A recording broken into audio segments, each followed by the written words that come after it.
Okay. Hi everyone. Good morning. We are live from Germany. Myself and my co-host tuning in from Nigeria. Today we're going to be talking about the migrant money problem.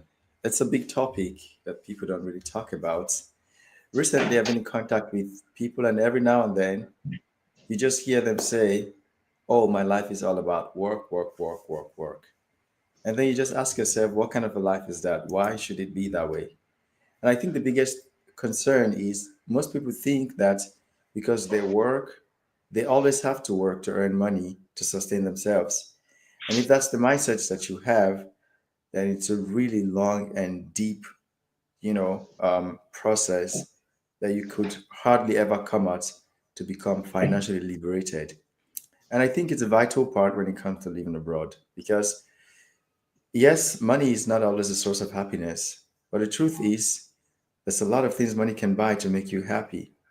So if you're naturally happy and then you're also financially secured, then you really would have a good life.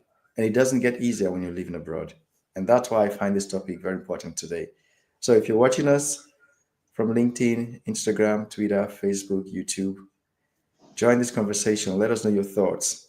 We will be diving into different aspects, different key areas, what we have seen or what I have seen from here in Germany. And my co host, as always, is going to be giving his perspective from outside of Europe, from the African perspective, from the Nigerian perspective, what he thinks, what he sees. Before we proceed, I'd like my co host to give a brief introduction and also tell us about his expectation and thoughts regarding this topic. And then we dive right in. Michael. Yeah, Michael, thank you so much. Good to know that the rich also cry. I thought rich people don't have problem. Just to kind of compare, we do have this feeling that those of you, once you cross the border, man, what is money problem? What are you talking about living in Germany and then money problem? Or Yeah. you're living in Europe and you're talking about money problem? So I can't wait to get to hear from the horse's mouth today, firsthand. What are these issues? What are the potential money problems that you can face? And how can you build a resilient system to surmount that will overcome these potential hurdles that you face, the rat race, I should want to call it. By the Yeah. way, just last weekend you were not here with us. You traveled for the New Year Festival in Germany. Can you imagine that? I hope that went well. Yeah, 100%. Yeah, totally. So, and I guess that's also the thing about what people can expect in Germany or abroad in general, that ordinarily you don't know that some of these things are available to you. So, yes, the New Year Festival last week was awesome. Got to meet a lot of people. And as always, we were also talking about the money problems faced by Oh migrants yeah, living abroad. oh yeah, Yeah. oh yeah. All right. Okay. How about you, Mike? Oh, can I go on, please? Yeah. Can you hear me, Mike? Yeah, now I can hear you. Go on. Okay. Now, talking about the money problems, how can I Yes. find myself? What are the kind of money problems that one can have in Germany and Europe, if I may say? What are the potential, the nature of this kind of money problems that people do have in Europe and Germany, to be specific? Yeah. So the first thing is this: literally all your bills, your anything you think about, you literally pay for every single thing. And now the difference here is that you're not asked to come and pay it. The money is taken from your account in most cases. Wow. Yeah, so there is no question It's of. outside your control. You don't give the command. So of course it's with your consent, right? So let's say in your house where you live, you're not transferring the money to the landlord every month. No, you give the landlord consent to deduct the money from your account every month. That's how it works. Your health insurance, you give the health insurance the consent to take the money out of your accounts. Your electricity bill, your bills for gas, for heating the apartment, public transportation, you name it, you give the consent to the seller or the provider to take the money from your account. So your job is to work and make sure there's money in your account so that when they come to take the money, they find the money. That's literally how it is. Your job is to make sure there is enough money in that account at always. And they will even write to you upfront, please ensure you have enough money for us to be able to deduct the money, you know?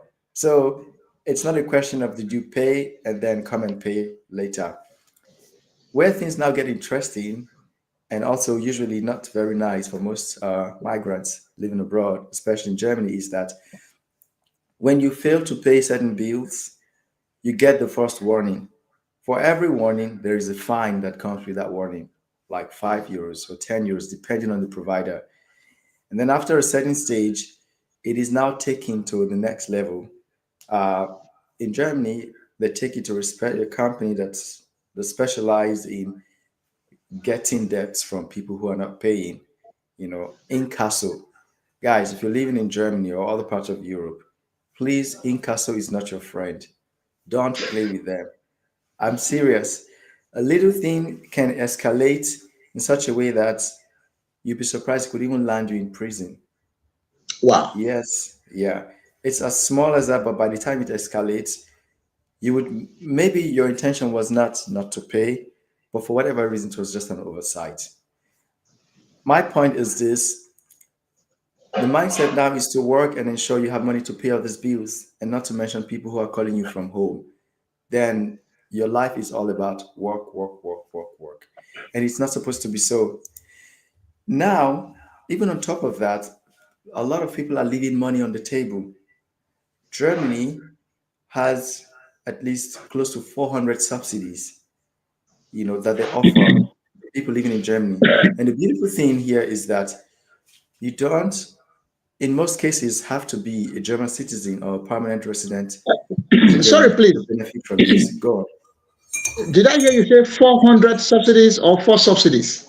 No, close to 400 subsidies Close to 400 that subsidies. people That's living in Germany interesting. can benefit from. Yeah. Wow. On the average, each individual qualifies for around 6 to 8 of them, depending on your profile, your marital status, you have children, your profession, and so on. But on the average, you would see that most people qualify for at least 6 to 8 of these subsidies. And trust me, we're talking about billions of euros left on the table, which people do not claim. Where I'm going to is this: when you have the right knowledge about some of these things, you don't have to work as much as you would work.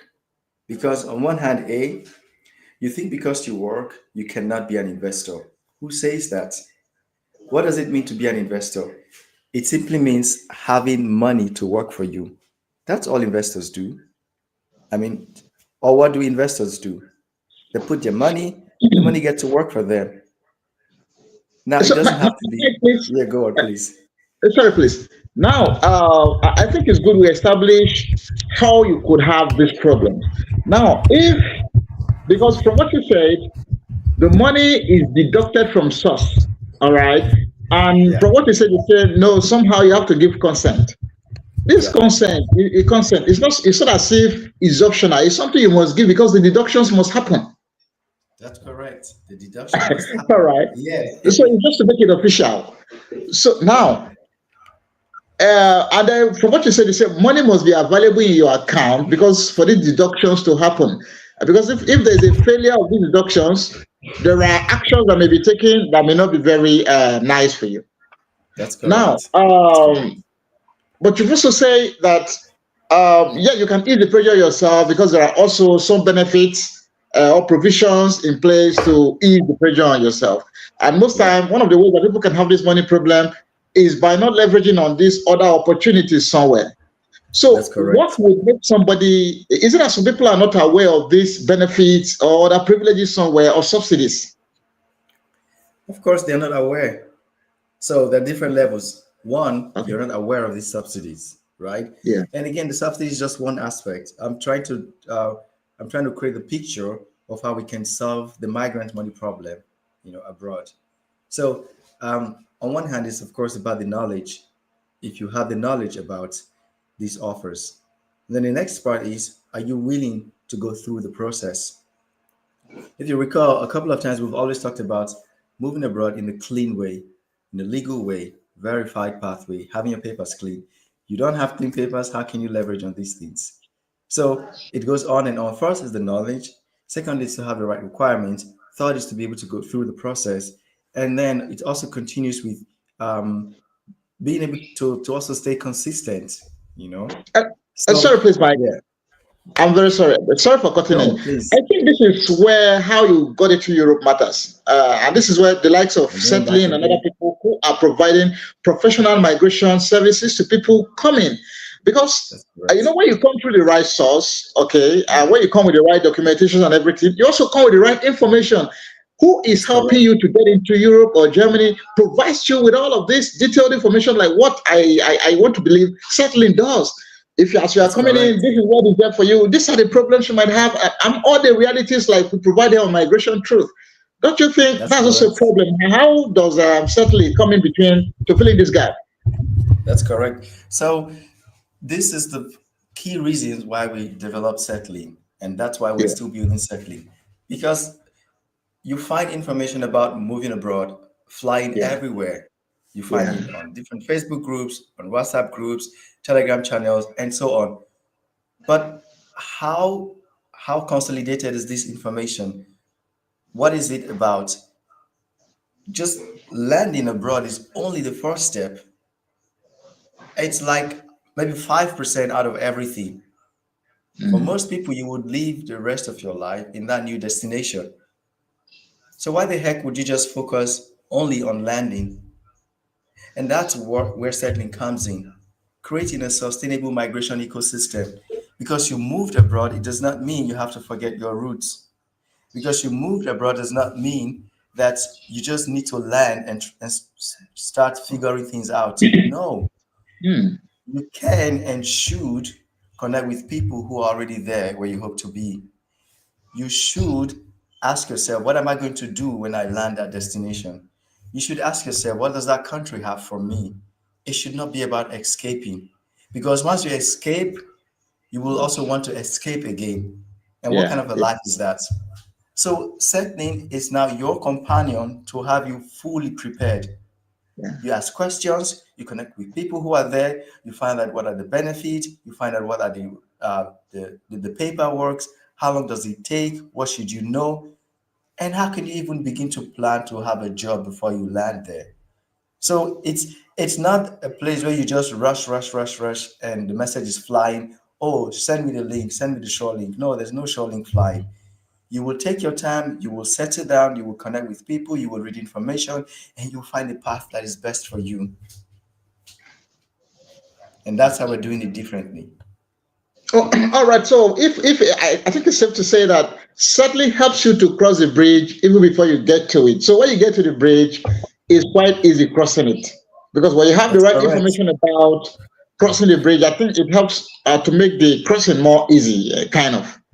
That's correct. That's correct. Oh, I've all right, connected but with very multiple sorry for people. cutting. I just felt it was important to mention that how people get to Europe, Germany in particular, and all other places is very important. You can just cross, like you rightly said, crossing is not enough. You have to cross with the right No, information, you have to cross with the right preparation, and that's that's what right. platforms like Settling does for you. That's correct. So now coming again to that money problem, it's a Yeah. huge problem. A lot of people I've been talking to recently, they have it's the same issue. And then people are now beginning to normalize it. But we should not normalize it. It's Mm, not normal for people to always have to work in order to earn. No, mm, you should understand that even the little that you have, you can invest that in such a way that is going to pave the way for you in the near future.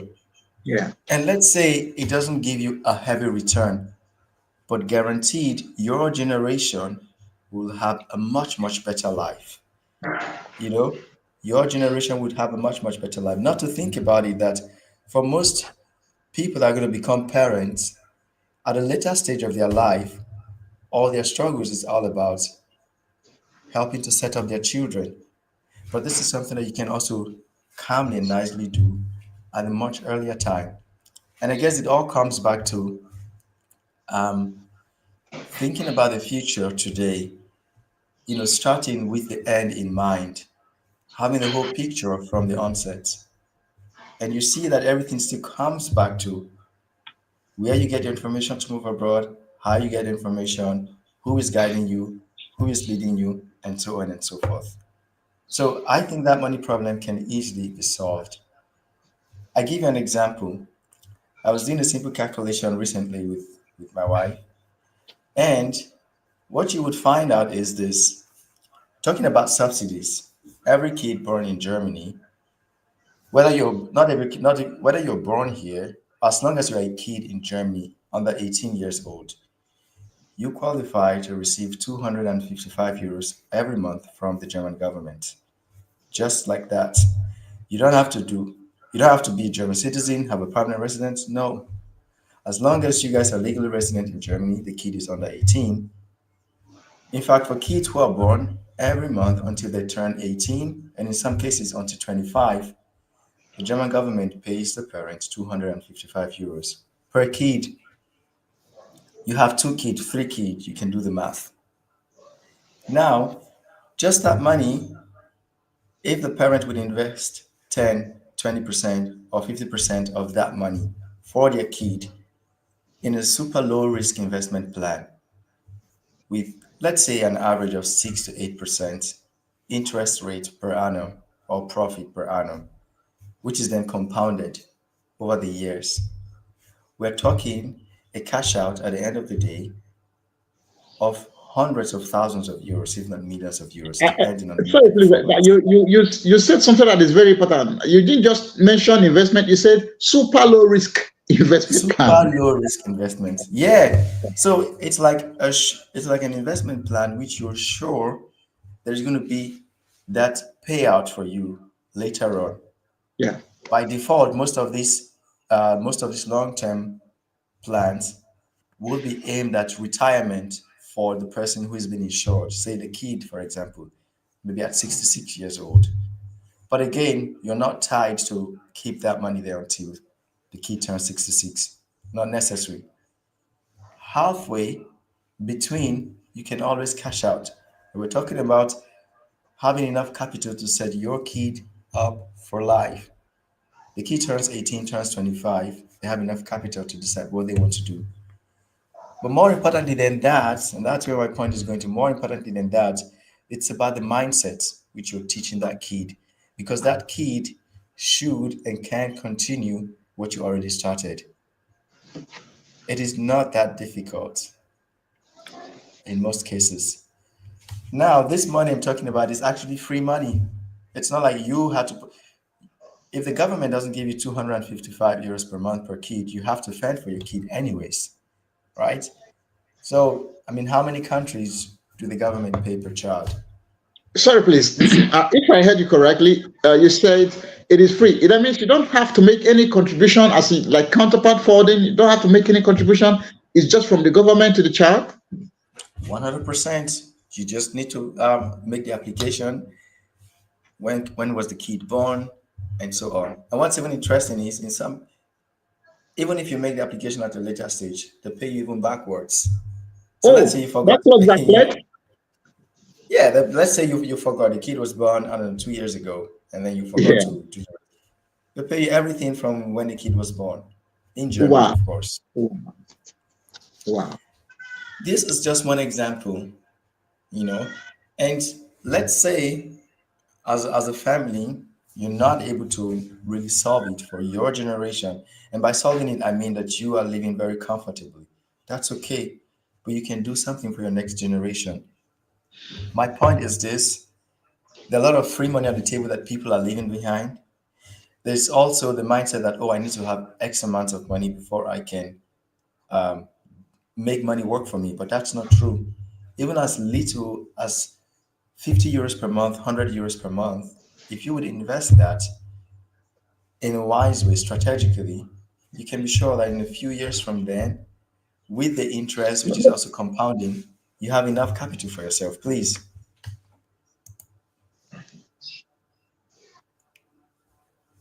Yeah. Okay, Michael. Mike, sorry, I wanted to know. I don't know if you have any knowledge or any idea about the utilization rate at the national level of this fund reserved for uh, children, okay, born in Germany or some parts of Europe. Because sometimes something about budget, if the utilization rate is poor, Government might want to see maybe there's no need for this, and then maybe realign their priorities. I don't know if you agree with that. No, I mean, that's not the case here. This is something that is fixed and has been going on for decades. So, and now it goes back to again people leaving money on the table.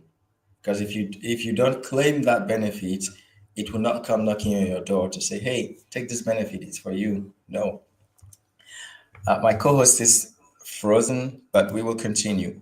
So just to answer his question, you have to claim that benefit. If you don't claim the benefit, it will not come knocking on your door. The other aspect, Can you hear are me? you back? Yeah, I can hear you now. You were frozen for a while. Okay, yeah. Yeah. So I was Did you saying hear my that, question? Did you get my question?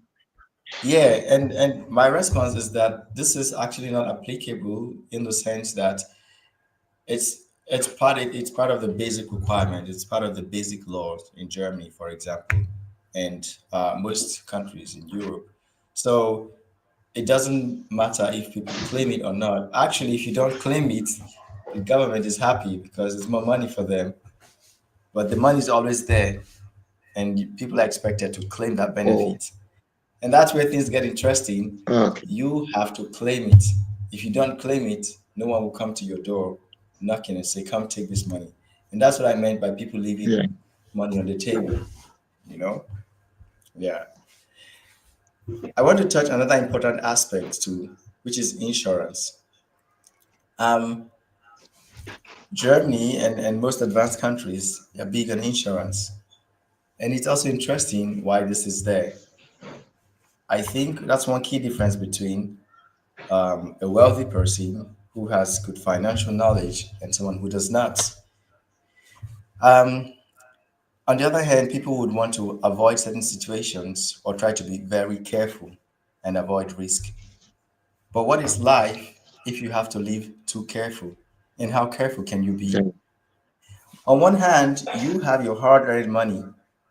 And on the other hand, there's an unforeseen situation, an accident, something unplanned, and boom, you have to pay from that hard earned money. How about you have the right cover for certain things? In Germany, for example, they have some really basic and highly recommended insurances that people need to have. I don't know if it was in this session that I was talking about a guy who moved out of the apartment, very clean and everything, only after a couple of weeks to find out that the water from the bathroom was leaking.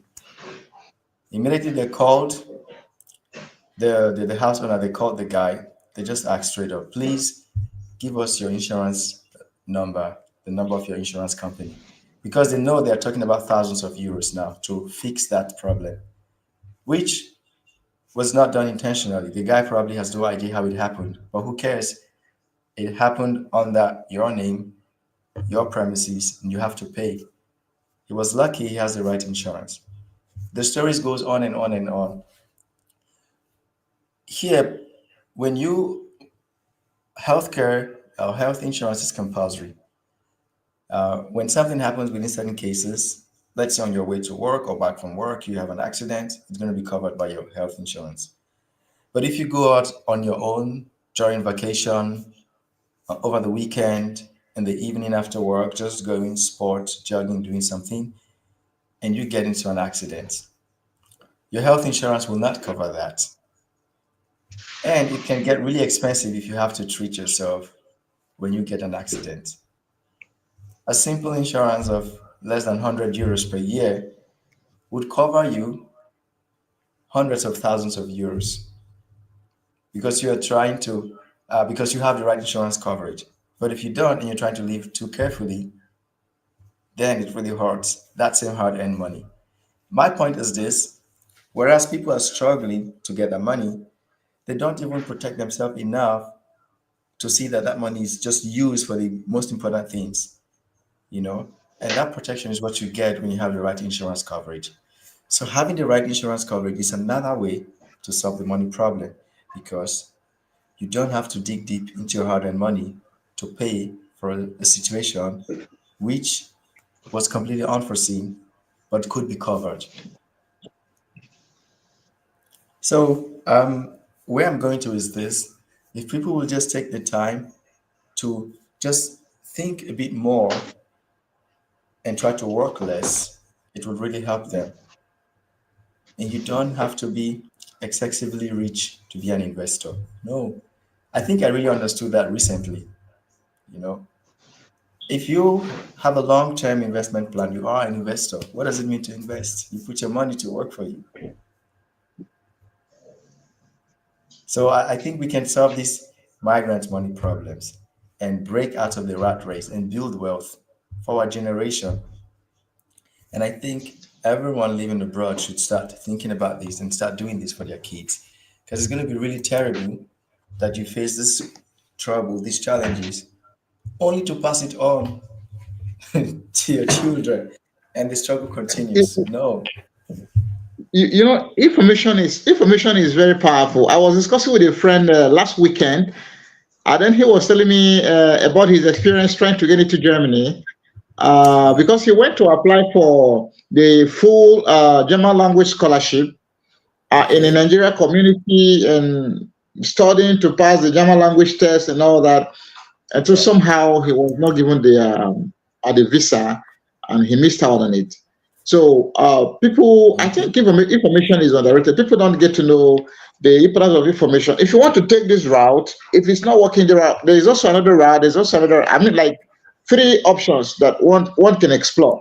But if you don't have Yeah, the information on the different options, you become stuck.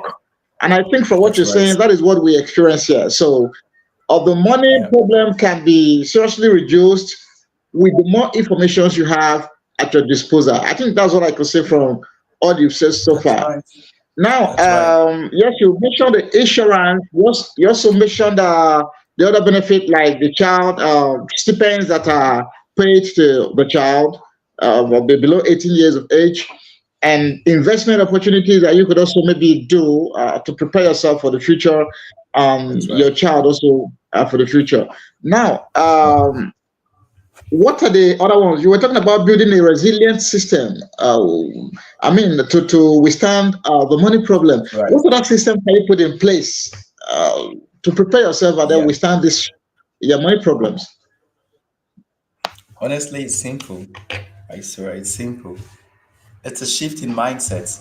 Shift from survivor to strategy. It's as Hmm. simple as that. You shift, have the patience to learn, have the patience to take a bit of risk. Like Hmm. the biggest risk currently in this generation is not to take any risk at all. So, Yeah, yeah, first for me is the shift in mindset and moving from survivor mode to a strategy mode. And how do you get there? Having the patience to learn, just learn and try things out. It doesn't pay to live too carefully. Why? What's life living too carefully? Like you might as well not just live, and you don't have to. So the first step is, hey, move from that survivor mindset to a strategy mindset. That's the first thing. And how you do that is being open to learn. Learn either from your own experience or from the experience of other people, but have that patience to learn. And then try out things.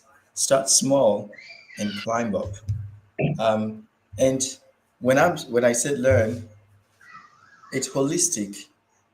The three key examples which we talked about now are the subsidies. And I said for each person there are at least 6 to 8 subsidies, right? How about learning those subsidies? This is free money first and foremost. We're not even saying do whatever. This is free money on the table. Who are you? What's your profile? What's your situation in Germany? What do you do? What is applicable to you? That would be the first step to learn it. The next thing also would be protect your hard earned money. That yeah, money which you work for so hard, protect it. And how can you do that? Understanding that you cannot be too careful. Understanding that a lot of situations are completely out of your control. Understanding that you can protect yourself upfront. And now think about the right insurance to have, the basic ones. It gets really crazy, I know. And sometimes it's like, yeah, you're taking the nice to have insurance, which you don't need to, but there are definitely some which are highly recommended. If you're living in Germany, for example, the legal insurance, which protects you in your private situation, professionally, on the traffic, within where you live. These are key insurances because they cover your everyday life. You cannot escape it. It's no brainer to have the right legal insurance. And then there is also the accident insurance, which I talked about, what protects you during an accident outside of your work situation, within the work environment, going to work or coming back. You could never be too careful. And the insurance that protects things within your household, literally everything in your household. Especially if you are a parent who have kids, it's no brainer to have these key insurances because kids can do stuff. But even you as an adult, you know, then then there's the private liability insurance. This one is absolutely important because in Germany, when you destroy someone else's property, someone else's item, when you do something to someone else, you have to pay for it. It's not a question of please, please, please, please, or explain whatever. No, the police comes and then they check the case, what happened, who was at fault, and you know when you are at fault. All you have to do is just to give your insurance number and then it's taken care of. And these things can be quite expensive. So these four key insurance which I mentioned, they are definitely important because they protect you from going into that hard-earned money that you've worked for to pay thousands, even hundreds of thousands of euros. Then the last but not the least is the investment aspect, short-term and long-term investment. And again, it is never too late and it's never too small because not doing it at all is not better. So these are the strategies which I genuinely believe that people can start with. And I have gone from the most simple and then upwards. So you don't have to start from the investment. If you think, oh, I don't have the knowledge, okay, start from the basics. Again, change of the mindset from survivor to strategy and being open to learn. We have to learn. If you don't learn something that you don't know, there is no way you will know it. It's simple. So, guys, that's what we wanted to cover today in the Migration Truth podcast. We come here live every Saturday morning, 8 a.m. Berlin time, 7 a.m. West African time, and we touch on different topics which are affecting migrants living abroad, in Germany, in Europe, wherever you might be. Our aim is to connect both worlds, that before you travel, that you have the right information. And even while you're there in that destination that you are, that you continue to inform yourself. We are building Settling, the social media platform that connects and informs people about migration. We want you to be fully informed before you make that leap, before you make that move. You don't have to just jump without understanding what you're about to do. You have to think long term because your life would go much longer after you've made that decision than before you made that decision. So it's only logical that you have the patience to plan. Settling is there for you to use. It's free of charge. Ask your questions, connect with the community. Have any technical issues? I think there are more than 1,000 ways that you can connect with myself, my co-host, and obviously on Settling as well to tell us whatever challenge that you're facing. So over to you, my co-host, so that we can Yeah, wrap it up. so you just mentioned because I'm so sorry. I've been struggling with my connectivity today, glitches here and there, so keep going on and Yeah. off. So now I think you just mentioned some of these must have and then nice to have insurances, and I don't know. I Mm-hmm. heard you talking about the insurances about is it private liability companies and all that, and how to Correct. protect yourself, because like we know, it's always easier, it's cheaper to comply because the penalty, the fines are always not. Uh, Mm-hmm. Mm-hmm. it's always cheaper to. So that said, what are the other nice to have insurances? They must have. If you could just maybe like mention them, this one's yeah, is good. It's like a must have. These ones are nice to have. If you have 10 of them, these four you must have them. your own interest. But these three or four, they are nice to Yeah, have. I don't know if you can yeah, just, for oh, sure. yeah. So the must have are the legal insurance. It covers you Yeah. when there's any legal case, you know. And if you're a professional, someone who works, be sure that it also includes professional coverage. So that's one. Then the other one is the private liability insurance. The private liability insurance protects you when you accidentally do something to another person. So you don't pay for that, but it's covered by the insurance. So it protects you against other people. Then there is the accident insurance. That is important in the sense that it covers you when an accident happens outside of your working time, of your working zone. If you are going to work or coming back from work and an accident occurred, this would be covered by your health insurance. No questions. But outside of this time, within your free time, over the weekends, during the vacation, if an accident happens, it won't be covered by your health insurance because an accident is not a health situation, not necessarily. It happened by accident. So you need to have the right coverage. You cannot be too careful. And then the last but not the least is the household insurance. You live in a household. Something could happen to your furniture, your property within the household, right? These are your things. You can protect those things so that if something happens, should there be theft, should there be a destruction, should there be any kind of thing that happens to your household items, that this is covered. So these are the four key insurances which they are highly recommended, and honestly, they don't cost that much, really. They don't cost anything compared to what they cover. We're talking about Mm. coverage that are going to the millions of euros versus 6 They to don't 10 to cost 20 anything euros per. compared to what they cover. Literally, yeah. No, I I was saying mean, I like what that is line where you say 70 euros per year versus an insurance up to 50 million euros? What is wow, that? it's You nothing. know, literally. Or what is 250 euros per year versus illegal insurance coverage without cap?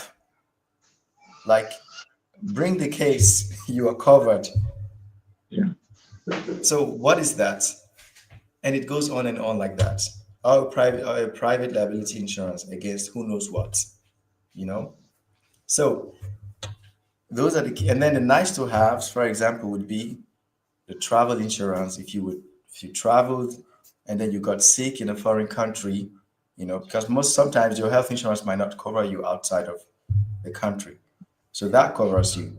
Your property gets lost, your flight is delayed, something happens, you are covered, you know. Which ones again? There's still a bunch of them. I wrote an article recently on settling. I think I can put the link to that in the comments so that people can also go check that out. And you will find this list of different insurance coverages. So again, this is one way to solve the money problem, because something happens, people pay from their hard-earned money, and then they are crying because the money is like short. They have to work more to make up that money, and it never So, stops. so the money problem gets worse when you try to do everything by yourself for yourself. When you try to do everything by yourself for yourself. Exactly. Yeah. Literally. Because A, you always want to work to be sure there is money. And Yeah. then B, when something happens, you still go into that money to still pay for it. It's like something which is completely unplanned. Yeah. And the same knowledge is then transferred to your kids, to your generation. It doesn't get better. And it doesn't have to be that way. And I think for most people living abroad, we all have we have excellent opportunities to protect ourselves. Excellent opportunities. At least you have a system that works. You have a system that is well regulated. You have a system that incentivizes you just to be who you are, where you live. I, I don't see I don't see what the problem is. You know, Please tell me sometimes the truth. sometimes as a safety, as a staff in charge of safety in my office, sometime, every moon we would go to renew the fire extinguisher, and it's about 8 to 10 of them, and no fire, no fire. About a year, 2 years, 3 years. At the point I started feeling, are you sure we're not wasting this money? No, I think that's the feeling. You do your insurance this year, 10 years, no problem. 50 years, no it's problem. but Maybe Kwame, sometimes you think, are you sure I'm not just wasting this money? the day you stop, the problem will come. Then you wish you did not stop. Yeah. Okay. I think, guys, you all get the point. Let's not keep this too long. Um, but we can solve the money problem ourselves, and it's not rocket science. It's just a shift in mindset. Be open to learn and be willing to take little risk. That's all. All right. And at the So end of the I day, think those are actually not even risk because you will see that they're not actually risk. You know. now, okay. So I think we're to conclude. You just mentioned some, if I could say, statutory deductions like your rent, which is monthly. The landlord doesn't need to come and knock on your door. No No. excuses.